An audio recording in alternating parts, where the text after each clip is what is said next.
Good morning, my friends, and I want to discuss about the math. आज का session बेटा होगा time and distance.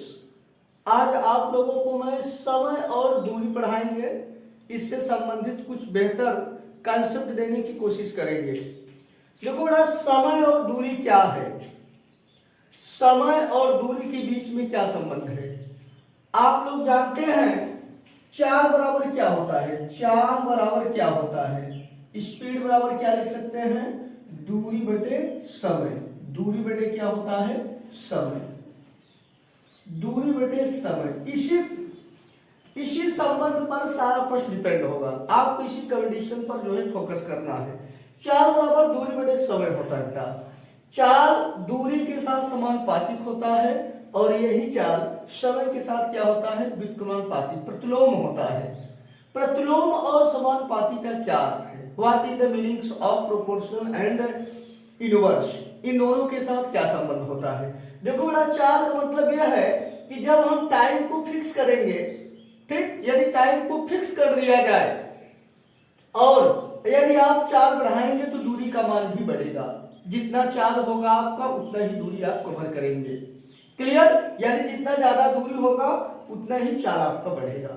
Clear, यदि दूरी को आप नियत मान लेते हैं, दूरी का मान कांस्टेंट कर दिया जाए, ठीक, डिस्टेंस यदि कांस्टेंट है तो चाल बढ़ाने पर यदि आप स्पीड बढ़ा रहे हैं किसी वस्तु का तो उसी के सापेक्ष समय का मान कम हो जाएगा। जैसे देखो मैं समझाना चाहता हूं, जैसे मान लीजिए 100 किलोमीटर का डिस्टेंस है, 100 किलोमीटर का, और आप फर्स्ट टाइम जो है 20 किमी प्रति घंटे की चाल से आप जाना चाहते हैं, ठीक। इसके बाद आपका दूसरा चाल होगा 25 किमी प्रति घंटा है, ये मान लिया गया है, मैंने कंसीडर किया, आई कंसीडर इट। अब यहां पर थोड़ा डिस्टेंस को मैंने फिक्स किया, 20 किमी प्रति घंटे के हिसाब से आप जाएंगे 100 किलोमीटर, तो कितना आपको वक्त लगेगा, 20 पंजे 100, आप 20 एक घंटे में यदि आप 20 किलोमीटर जाते हैं तो 100 किलोमीटर जाने में कितना वक्त लगेगा, 5 आवर्स। कितना टाइम लगेगा, 5 घंटे लगेगा। It will take 5 hours. इसी तरीके से बड़ा 25 किमी प्रति घंटे के हिसाब से आपको जाना है तो 100 किलोमीटर का डिस्टेंस कवर करना है, कितना वक्त लगेगा, 25 का डिवाइड आप 100 में करेंगे, ठीक। तो दूरी में बटे क्या कर देंगे, देखो ना, समय बराबर हम क्या लिख सकते हैं, दूरी बटे चाल लिख सकते हो। दूरी बराबर आप क्या लिख सकते हैं, चाल गुणे समय लिख सकते हैं। डिस्टेंस जो होता है बेटा स्पीड इनटू टाइम के गुणनफल के बराबर होता है। तो यहां से देखो 25 के हिसाब से कितना टाइम लगेगा, 4 आवर्स लगेगा। तो आपने देखा कि मैंने डिस्टेंस को क्या किया, कांस्टेंट किया, स्पीड को मैंने देखो बढ़ा दिया, पहले से स्पीड क्या है मैंने इंक्रीज कर दिया।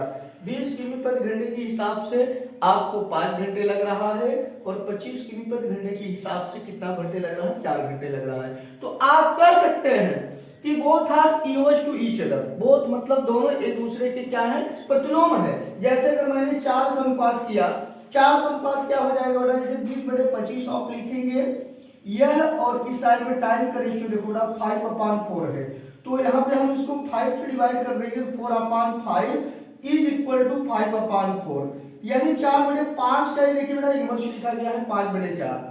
क्लियर, इसका मतलब ये होता है कि चाल का, ठीक बेटा, चाल जो होता है समय के साथ क्या होता है, व्युत्क्रमानुपाती होता है, समय के साथ प्रतिलोम होता है, ठीक। यानी कहने का मतलब है यदि दो वस्तुओं का चाल दिया है रेशियो में, जैसे मान लीजिए दो वस्तुओं का चाल 3:5 है, तो एक निश्चित डिस्टेंस कवर करने के लिए तो समय का रेशियो क्या होना चाहिए, समय का रेशियो क्या हो जाएगा, 5:3 होगा बेटा।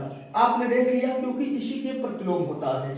यदि आप 30 किमी प्रति घंटे की चाल से जा रहे हैं तो आपको 5 घंटा लग रहा है, ठीक, और आप 50 किमी प्रति घंटे की दर से चलेंगे, आप 50 किमी प्रति घंटे की चाल से अगर आप सेम डिस्टेंस कवर कर रहे हो बेटा, तो यहाँ पे क्या लगेगा, 3 घंटे का वक्त लगेगा। यह इसके साथ हमेशा प्रतिलोम होता है, यह आपका कंसेप्ट है। इसी कंसेप्ट पर आपको जो है, आप इसी कंसेप्ट के आधार पे सभी प्रश्नों में आप देखेंगे कि इसी तरीके से आपको सेट करके सॉल्व करना, दिमाग में याद रखना है, माइंड में एक चीज रखना होगा कि 4 बराबर दूरी बटे 7, यह कंसेप्ट आपको बेहतर ढंग से कंसीडर कर लेना है। ठीक, इसी कंसेप्ट के आधार पर बहुत से प्रश्न बनेंगे। जैसे मैं पहले सबसे सिंपल क्वेश्चन में लेता हूँ, I shall take the very easy questions. जैसे देखो बेटा, सबसे पहले इसमें क्या होती है कंडीशन कि किमी प्रति घंटा को मीटर पर सेकंड में किस तरीके से आप कन्वर्ट करेंगे और मीटर पर सेकंड को किमी प्रति घंटे में किस प्रकार से आप बदल सकते हैं।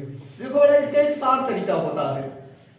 जैसा कि आप लोग जानते हैं बेटा, जैसे मान लीजिए 20 किमी प्रति घंटा दिया है, ध्यान से देखो 20 किमी प्रति घंटा को हमको मीटर पर सेकंड में चेंज करना है। तो यहाँ पे आप लोग जानते हैं कि 1 किलोमीटर बराबर कितना होता है, 1 किलोमीटर बराबर कितना होता है 1000 मीटर, और 1 घंटे में कितना सेकंड होता है 3600 सेकंड होता है।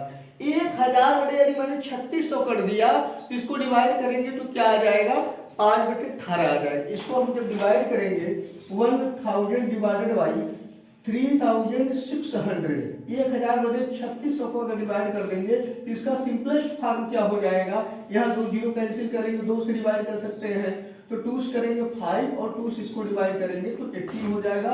तो डेट इज क्या होगा 5 डिवाइडेड बाई 18 होगा। तो इसका मतलब ये होगा बेटा कि हमको मीटर पर सेकंड में चेंज करना है किमी प्रति घंटे से, तो आप डायरेक्ट इसी संख्या में क्या करेंगे 5 डिवाइडेड बाई क्या करेंगे 18 से मल्टीप्लाई कर देंगे। आप 5 डिवाइडेड बाई 18 से मल्टीप्लाई कर जाओगे। अब यहां से आप क्या लिख सकते हैं, अब इसको आप लिखेंगे आगे मीटर प्रति सेकंड। अब यहां से आप डिवाइड कर सकते हो, 2 से कर देंगे तो यहाँ पे 10 डिवाइडेड बाई क्या आएगा 9 आ जाएगा। अब यहाँ मल्टीप्लाई करोगे बेटा देखो 50 डिवाइडेड बाई 9 आ रहा है मीटर पर सेकंड। अब इस फ्रैक्शन का क्या मीनिंग है, what is the meaning of that fraction, अब इसका क्या अर्थ है, व्हाट इज मीन। अब यहाँ देखो ना ये दर्शा रहा है कि वह वस्तु 9 सेकंड में 50 मीटर का डिस्टेंस कवर कर सकता है। 9 सेकंड में 50 मीटर जाएगा, या तो आप कर सकते हैं 1 घंटे में 20 किलोमीटर जा रहा है। दोनों मतलब both are equal to each other, इसमें कोई डिफरेंस नहीं होता, क्यों यूनिट इसका डिफरेंट है। क्लियर, या तो आप कर सकते हैं 1 घंटे में कोई अगर 20 किलोमीटर जाता है तो वही वस्तु 1 सेकंड में कितना मीटर का डिस्टेंस कवर करेगा, तो इस 1 सेकंड में कितना आएगा 50 बटे 9 मीटर जाएगा, या 9 सेकंड में 50 मीटर का डिस्टेंस कवर करेगा। इसका मतलब ये होता है। इसी प्रकार से इसी प्रकार से देखो बेटा मीटर प्रति सेकंड को अगर मुझे बदलना है किमी प्रति घंटा में, जैसे हमारे पास 30 मीटर प्रति सेकंड दिया है, इसको चेंज करना है किमी प्रति घंटे में, तो जस्ट इसी का अपोजिट कर देना है, 18 बटे 5 से इसमें मल्टीप्लाई कर जाओगे। ठीक, यानी बड़ी इकाई से छोटी इकाई में कन्वर्ट करने के लिए, बड़ी इकाई का मतलब जैसे किमी प्रति घंटा क्या है बड़ी इकाई में है, और मीटर पर सेकंड क्या है छोटी इकाई में होती है, छोटी यूनिट में होता है इकाई में। तो हम क्या करते हैं 5 बटे 18 से गुणा करते हैं, यानी छोटी संख्या से कर रहे हैं। जब मीटर पर सेकंड को हम किमी प्रति घंटा में चेंज करेंगे तो हम बड़ी इकाई से मल्टीप्लाई करेंगे, कहने का मतलब है 18 बटे 5 से आप गुणा कर देंगे। अब यहाँ जैसे 30 मीटर पर सेकंड है, इसी चीज को मैं क्या लिख सकता हूँ 30 गुणे आप लिखेंगे डायरेक्ट यहाँ पर 18/5 करेंगे, क्योंकि आप मीटर पर सेकंड से किमी प्रति घंटा में आप चेंज कर रहे हो। यहाँ क्या हो जाएगा दोस्तों, देखो ध्यान से देखिए क्या हो जाएगा, किमी प्रति घंटा आप लिखना पड़ेगा यहाँ, क्योंकि मैंने यहाँ का जो यूनिट है इसको मैंने चेंज कर दिया है। तो करना क्या होगा 18 बटे 5 से हमेशा मल्टीप्लाई कर देना है, जब आप मीटर पर सेकंड से किमी प्रति घंटा में आप चेंज कर रहे हो। ठीक, ऐसी स्थिति में आपको हमेशा चेंज करना होगा। अब यहाँ से इसको आप डिवाइड कर सकते हो, 6 हो जाएगा, और 18 को मल्टीप्लाई 6 भी करोगे तो 100 क्या आ जाएगा बेटा 108 आएगा किमी प्रति घंटा। ठीक, इसका क्या मान हो जाएगा 108 किलोमीटर प्रति घंटा हो रहा है। ठीक, यदि मान लीजिए किसी व्यक्ति का चाल ठीक बेटा 1 सेकंड में 10 मीटर है, यानी किसी व्यक्ति का चाल 30 मीटर पर सेकंड है, तो उसी व्यक्ति का चाल हो जाएगा 1 घंटे में 108 किलोमीटर होगा, यानी 108 किमी प्रति घंटे हो जाएगा चाल। ठीक, तो ये कंसेप्ट है बेटा कि कैसे आप चेंज कर सकते हो किमी प्रति घंटा को मीटर पर सेकंड में, और मीटर पर सेकंड को किमी प्रति घंटा में किस प्रकार से आप चेंज कर सकते हैं, ये कंडीशन है। इसको जानना मस्ट होता है, क्योंकि आपको ऐसे बहुत से प्रश्न होंगे इस टॉपिक से संबंधित, इसमें आपको ये निश्चित रूप से चेंज करना पड़ेगा, है कि नहीं। इसको जब तक आप चेंज नहीं करेंगे तो सही आंसर में पहुंच नहीं पाएंगे। तो ये जानना मस्ट है। तो यहाँ पर क्या ध्यान देना है, you should keep in your minds. देखो ना यहाँ पे दो चीजें, ये फैक्ट याद रखना होगा, मीटर पर सेकंड से किमी प्रति घंटा में, किमी प्रति घंटा को मीटर पर सेकंड में, दो चीजें यहाँ से, और एक संबंध जो यहाँ पर आप देख रहे हैं यह कंडीशन, इसको निश्चित रूप से आप याद रखेंगे, 4 बराबर दूरी बटे समय, क्योंकि इसी का एप्लीकेशन होता है पूरे मैथ में। इसको किस तरीके से आपको अप्लाई करना है, क्वेश्चन सॉल्व करते समय किस तरीके से आपको समझना होगा। गणित में आप लोग जानते हैं बेटा, सबसे पहले टर्म की पहचान होती है, उसके बाद आप कंसेप्ट यूज करते हैं, उसके बाद फार्मूला का इस्तेमाल होता है। तो सबसे पहले प्रिपेयर करना है आप लोगों को क्या करना है, पदों की पहचान करना कि जो क्वेश्चन पूछा गया है उसमें क्या क्या चीजें इन्वॉल्व है, इस चीज को जानना मस्ट होता है।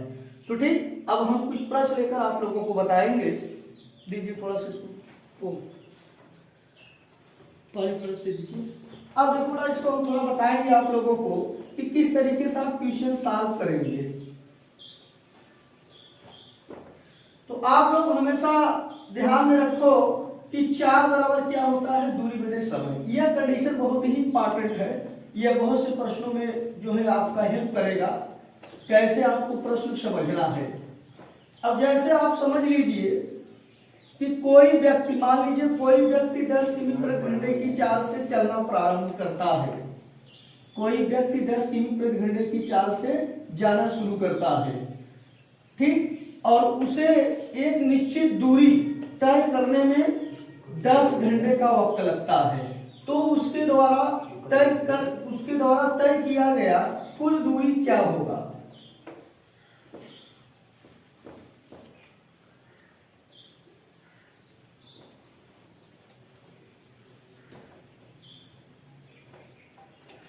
देखिए प्रश्न में देख रहा हूं, जैसे मान लीजिए कोई व्यक्ति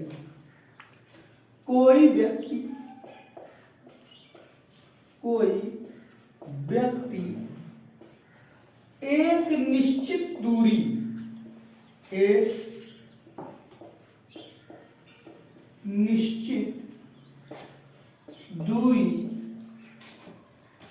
निश्चित दूरी 15 किमी प्रति घंटे की चाल से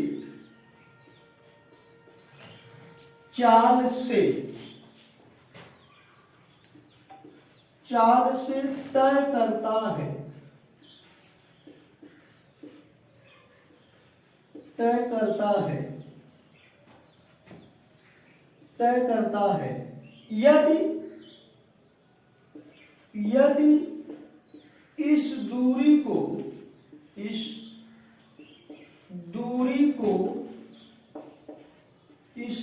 को तय करने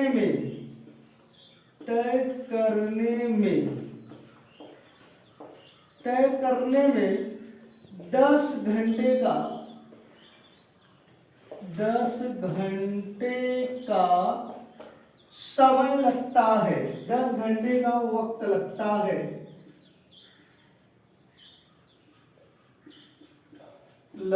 है, तो 20 किमी प्रति घंटे की चाल से 20 किमी प्रति घंटे की चाल से उसी दूरी को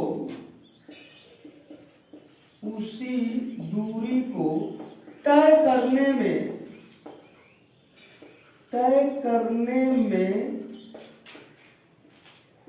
कितना वक्त लगेगा, उसी डिस्टेंस को तय करने में कितना वक्त लगेगा, यहाँ पे टाइम क्या है, वक्त आपको क्लियर करना है, कितना वक्त लगेगा, ठीक, कितना समय लगेगा या वक्त कितना समय लगेगा, ये कंफर्म करना है बेटा, कितना वक्त लगेगा। यहाँ पे देखो, यहाँ क्या करना है कि कोई व्यक्ति एक निश्चित दूरी जो 15 किमी प्रति घंटे की चाल से तय करता है, यदि इसी दूरी को तय करने में 10 घंटे का वक्त लगता है, तो 20 किमी प्रति घंटे की चाल से उसी दूरी को तय करने में कितना समय लगेगा। तो यहाँ पे सबसे पहले बेटा क्या करना है, डिस्टेंस क्लियर करना, वो निश्चित दूरी कितनी है, या आप फाइनल करेंगे डिस्टेंस इसका, तो आपको पता होना चाहिए डिस्टेंस बराबर क्या होगा। तो डिस्टेंस बराबर होता क्या है, डिस्टेंस बराबर speed into time. Speed into time को मल्टीप्लाई कर दो डायरेक्ट। यहाँ अगर आपने मल्टीप्लाई कर दिया तो डिस्टेंस कितना आ गया, इसको मल्टीप्लाई करेंगे आप तो आ जाएगा 150 किलोमीटर। तो डिस्टेंस कितना है, वो नीचे दूरी क्या है 150 किलोमीटर है। अब इसी दूरी को आप 20 किमी प्रति घंटे की चाल से तय करेंगे और तो आपने स्पीड बढ़ा दिया, स्पीड आपका बढ़ गया, तो स्पीड आपने बढ़ा दिया तो इसको तय करने में कितना वक्त लगेगा। तो आप क्या करेंगे, अब देखो ना डिस्टेंस आ गया है और हमारे पास क्या है, स्पीड है, दूरी और चाल है ऑलरेडी और हमको समय क्लियर करना है। ठीक, तो समय बराबर क्या होता है आप जानते हैं, समय बराबर क्या होता है दूरी बटे चाल कर देना है। दूरी में क्या करना है, चाल से डिवाइड करना है। अब चाल जैसे हमारे पास 20 है, इसको डिवाइड करेंगे तो कितना वक्त लगेगा। अब क्या करना है, 15 में 2 से डिवाइड कर दो तो 15 का आधा क्या हो जाएगा 7.5 हो जाएगा घंटा। यानी आप कह सकते हैं कि 7 घंटे 30 मिनट। क्लियर, तो कितना वक्त लगेगा 7 घंटे 30 मिनट लगेगा। या एक कंडीशन और यहाँ पे सेट कर सकते हैं, जैसे मैंने आप लोगों को बताया कि जो चार का रेशियो होता है, ठीक उसी का प्रतिलोम जो होता है वो टाइम का रेशियो होता है। ठीक, चार के अनुपात को यदि मैंने प्रतिलोम कर दिया तो समय के अनुपात में आ जाता है, तो समय उसी अनुपात में लगेगा। अब जैसे चार के हिसाब से मैंने देखा, फर्स्ट टाइम किस चाल से गया 15 किमी प्रति घंटे की चाल से, और दोबारा क्या है चाल क्या हो गया है 20 किमी प्रति घंटा हो गया। तो चार के रेशियो मेरा क्या आया है, यहाँ पर आप देख सकते हैं 3:4 लिख सकते हैं, 3:4 ये चाल का रेशियो हो गया। तो समय का अनुपात क्या होगा, समय देखो बेटा समय क्या हो जाएगा 4:3 हो जाएगा। इसी का जस्ट अपोजिट कर देना, इसका क्या है इनवर्स में चेंज कर देना है। अब यहाँ से देखो ना, एक देखो यहाँ दिया हुआ है फर्स्ट टाइम, देखो यहाँ क्या दिया है, पहले का ऑलरेडी टाइम दिया है कि 10 घंटे का वक्त लग रहा है।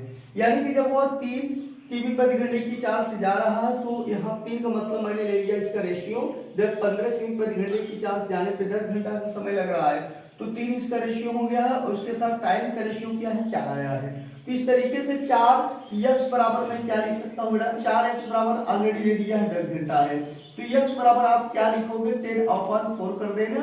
अब इसी को बराबर हम क्या लिख सकते हैं 5/2, ये दैट इज 2.5 घंटा हो जाएगा 5.2। ठीक है, x का मान आ गया। अब इसका मल्टीप्लाई किसमें हो जाएगा, अब देखो ना सेकंड के साथ हमको 20 किमी प्रति घंटे की चाल से जाना है, सेम डिस्टेंस कवर करना है, तो इसी मल्टीप्लाई करेंगे।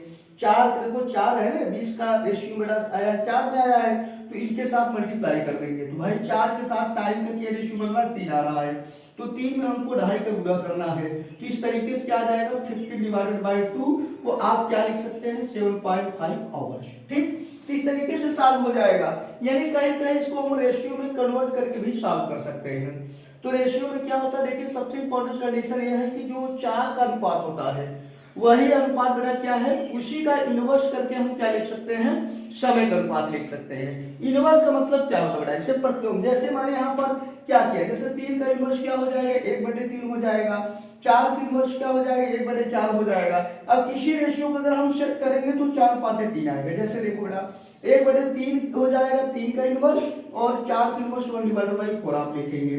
अब अनुपात का कंसेप्ट क्या होता है, अनुपात में आप किसी भी संख्या से गुणा कर सकते हो या डिवाइड कर सकते हो, दो चीजें होती है, या तो हम किसी भी संख्या से मल्टीप्लाई कर देंगे तो इसके ठीक है इसके नेचर पे कोई प्रभाव नहीं पड़ता है, यानी जो संख्या की जो प्रतीक होती है उसका मान नहीं चेंज होता, या तो मैं डिवाइड कर दूं। अब यहाँ पर अगर मैंने 12 से डिवाइड कर दिया, 12 से क्यों कर रहा हूँ क्योंकि 3 4 का एलसीएम क्या होगा 12 होगा, 3 और 4 का लस लेकर आप गुणा कर सकते हैं। इस तरीके से गुणा 12 आप 3 लिखोगे और यहाँ पे क्या आ जाएगा 12/4 हो जाएगा। इसको मैं क्या लिख सकता हूँ 4:3। देखो यही चीज आया है नहीं, यानी आपके दिमाग में ये चीज आ रहा होगा कि सर हम किस तरीके से जानेंगे कि इसको इसी तरीके से क्यों लिखते हैं। आपने प्रतिलोम कर दिया लेकिन कैसे, आप दो चीजों को समझ गए हैं, लेकिन मान लीजिए 3 वस्तुओं की चाल दिया है तो किस तरीके से करना है, तो आप यही आपके एलसीएम का ही लॉजिक कार्य करेगा बेटा। फिर ये चीजें आपको बहुत अच्छी तरीके से समझ में आ गया होगा। फिर से मैं आपको एक दो कंडीशन बताऊंगा, फिर तो आगे फिर मैं बताता हूं।